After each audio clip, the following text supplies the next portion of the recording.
3 meses depois, o líquido no interior do tanque de incubação começou a drenar lentamente, revelando o corpo adormecido em seu interior. As luzes azuladas do laboratório piscavam em sincronia com os batimentos do ser recém-formado, que agora respirava por conta própria. 3 meses haviam passado desde o início da gestação acelerada daquele que seria o primeiro super-humano híbrido criado ali. Zira acompanhava o processo com os olhos fixos no visor, enquanto Vorn e Kirod já se posicionavam ao lado do tanque, prontos para o procedimento de extração.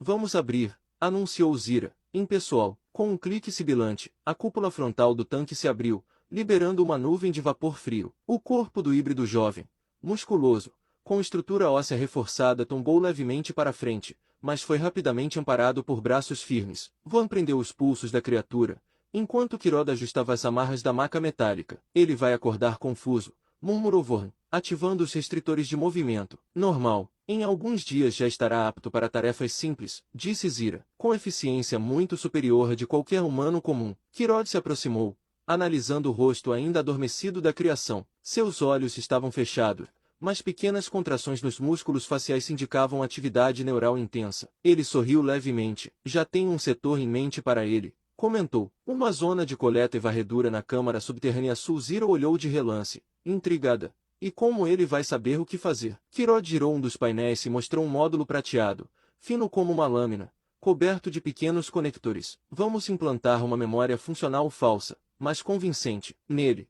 Será como se tivesse treinado a vida inteira para parkour. Nada sofisticado, é apenas o suficiente para obedecer com convicção. Zira assentiu, indiferente ao dilema ético. Desde que funcione. Ela então se virou para o tanque agora vazio, cujas paredes ainda estavam cobertas de resquícios orgânicos. Digitando rapidamente no console, iniciou o processo de esterilização. Um novo protocolo piscou em vermelho. Início da segunda incubação. Agora sim, murmurou. É hora da criatura real nascer. Com movimentos precisos, ela inseriu o feto do lobisomem no interior do tanque. A criatura, ainda em estágio primitivo, flutuava imóvel no fluido nutritivo, envolta por uma cápsula de crescimento reforçada. A gestação acelerada deve levá-la ao estágio funcional em apenas 60 dias, disse Zira, mais para si do que para os outros. O laboratório mergulhou em silêncio. Do outro lado da sala, o super-humano começou a se mover levemente na maca, os olhos tremendo sob as pálpebras fechadas. Enquanto isso, no tanque recém-reiniciado,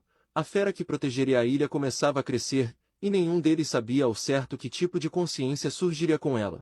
A força do primeiro super-humano. O sol ainda lutava para atravessar as nuvens densas da ilha quando o primeiro super-humano saiu da câmara de contenção. Sua pele parecia úmida, recém-nascida, mas seus músculos já se moviam com precisão. Os olhos, frios e focados, não tinham dúvida nem hesitação. Ele havia despertado já sabendo o que fazer. Kirod e Elias o esperavam no topo do platô, onde uma das antigas estações de vigilância estava sendo desmontada. Vamos ver se ele realmente entendeu a tarefa, murmurou Kirod, cruzando os braços. O super-humano olhou em volta, localizou os módulos metálicos envelhecidos e, sem uma palavra, começou a arrancá-los com as mãos nuas. Estruturas que antes exigiriam até 6 homens para levantarem com o super-humano parecia brinquedo. Tubulações dobravam, placas se partiam com estalos secos. Os trabalhadores humanos normais apenas esperavam, observando boquiabertos até receberem os pedaços desmontados para carregar a base subterrânea. Pouco depois, Kirod conduziu o experimento até a entrada secundária do vulcão extinto. Ali,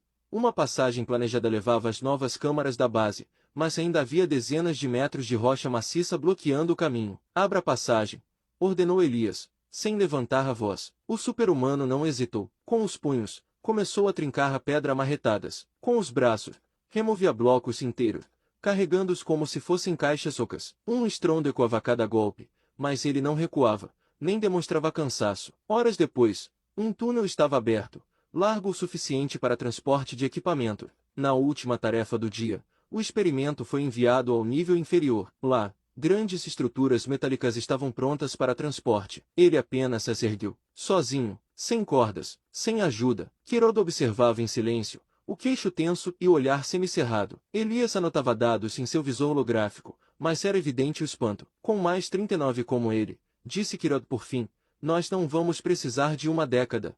No subterrâneo da ilha, as máquinas zumbiam com intensidade crescente. O tanque de incubação pulsava com vida bruta, e as leituras biológicas indicavam que a criatura logo abriria os olhos pela primeira vez. Mas antes disso, Kirod e Vorn se reuniram no centro de controle da base, as telas projetando imagens em tempo real da costa, da floresta e das aldeias distantes no continente. Eles sabiam que, uma vez que a criatura estivesse viva, a curiosidade humana poderia ser fatal para todos os envolvidos. Está na hora, disse Kuroda, ajustando os comandos. De agora em diante, essa ilha vai ser evitada por todos que ouvirem seu nome. Com um simples toque no painel, ativou o sistema de áudio de longo alcance. Mega alto-falantes camuflados posicionados em pontos estratégicos da ilha começaram a emitir um uivo dilacerante, artificial, mas assustadoramente realista. O som cruzava o mar como uma lâmina, atingindo praias, encostas e até aldeias distantes, reverberando entre as montanhas. Os efeitos foram imediatos. Animais domésticos começaram a latir em pânico nas praias,